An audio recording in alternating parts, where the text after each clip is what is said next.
What is going on, everybody? Back at it again with another YouTube video. And the Sixers announced half of their season schedule for the 2020-21 season.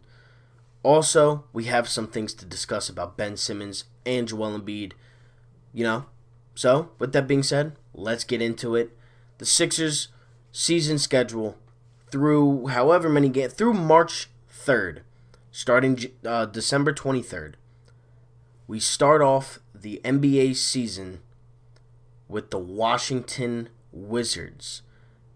And obviously we all know that there is a familiar face that is one of Joel Embiid's rivals as far as competition, as far as competitiveness goes. And that is Russell Westbrook.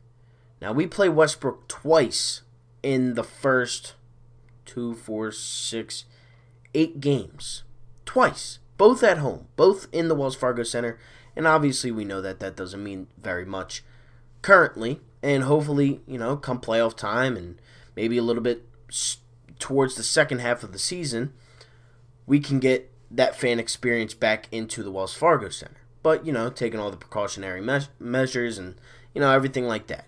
But definitely, I would love to be back in that stadium, in the seats. I would love to be there. Not being there December 23rd, it kills me a little bit inside that I can't be there rooting my team on, screaming my head off, cheering. It sucks. But, we're going to have to just keep going forward, I guess. Can't wait until this is over to be back in those stadiums, because definitely thinking about doing a lot of vlogs while I'm in those stadiums. So, definitely be on the lookout for whenever we get back into them. But we open up the season against Russell Westbrook, Bradley Beal, and the Washington Wizards. Then we play 2 games away versus the Knicks and the Cavaliers. Then we are at home against Toronto, and we are away against Orlando. Now, with this being said, this schedule, there is definitely oddities with this schedule, and that is a lot of back-to-backs playing the same exact team in the same exact stadium. Now, we have the first one in January 2nd and January 4th. We play the Charlotte Hornets, back-to-back games in the Wells Fargo Center. Then January 12th and January 14th, we play the Miami Heat, both in the Wells Fargo Center. January 20th and the 22nd in the Wells Fargo Center against the Boston Celtics. Then January 23rd and 25th, we play Detroit in Little Caesars Palace Arena. And then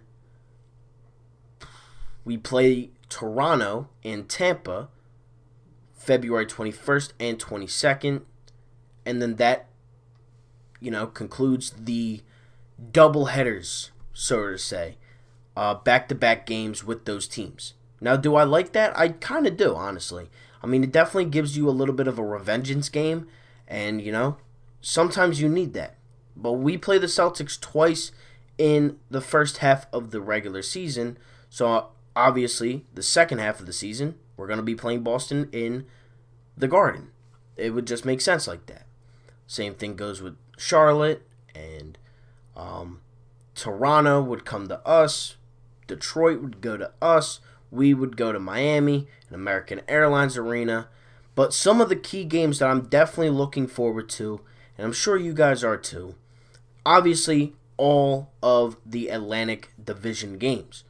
The Knicks are meh. But then you have the Raptors.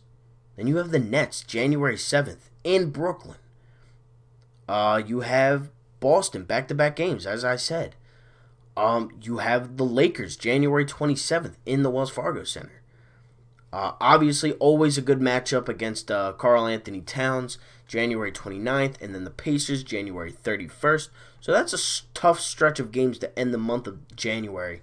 With the Celtics twice, then you have the Pistons, Lakers, Timberwolves, and Pacers. Then you start February off in Charlotte. You play Portland, which is a solid game. Then you are at home against Brooklyn, Then you have your road stand, that is the Western Conference. They're spreading it out this year, as we all know. They do not play the LA teams in the first half of the season, so obviously in the second half of the season we will be playing them. But we have a 4-game road stand, February 9th through the 15th, playing Sacramento, Portland, Phoenix, and the Jazz. That's always a fun matchup. Then you play the Rockets. The Bulls are meh. Then you play back-to-back games against Toronto, Dallas, and Luka Doncic. You play the Cavaliers again. You play the Pacers again. And then you finish off the first half of the season, March 3rd, against the Utah Jazz. And that wraps up the 20... actually, we also play the Nuggets January 9th and the Hawks January 11th. So that wraps up the first half of the season schedule for the Philadelphia 76ers. I'm very excited to get back into watching basketball. Plenty of Sixers content will be out within the... it's been coming out a lot, but, this next 6, 7, 8 months are going to be insane. Make sure to subscribe to the channel if you are new, definitely. But there's also some other things that I kind of wanted to go over in this video, and that is Ben Simmons and Joel Embiid. Now, Ben Simmons and Joel Embiid both were practicing today in the Philadelphia's field house, or the 76ers field house over in Camden. They met with the media on Zoom after their practices, and, they had some stuff to say. Some reporters were, asking Ben, about his shot and about, his relationship with Joel Embiid and about his other teammates now with him, Seth Curry and the other guys that can shoot the ball above average. And, basically what he said about the shooters was, having J.J. Redick and Marco Bellinelli in his rookie season, it was huge for him in his game because obviously the guy didn't shoot. He didn't shoot his rookie year. So with, shooters now on the team, and I've pretty much been saying this all week, it's going to help Ben Simmons a lot. It's going to spread the floor, and he's going to average a lot of assists because that's what he does. He kicks it out to the open three-point guy, and they usually, they're usually open, wide open, because he just draws so much attention into the middle of the floor, where if he kicks it out, they're going to be wide open. If you shoot for a living, you're obviously, you're going to have a high % chance to make it, especially if you are wide open. That's why I've been saying Seth Curry is a huge pickup for this team.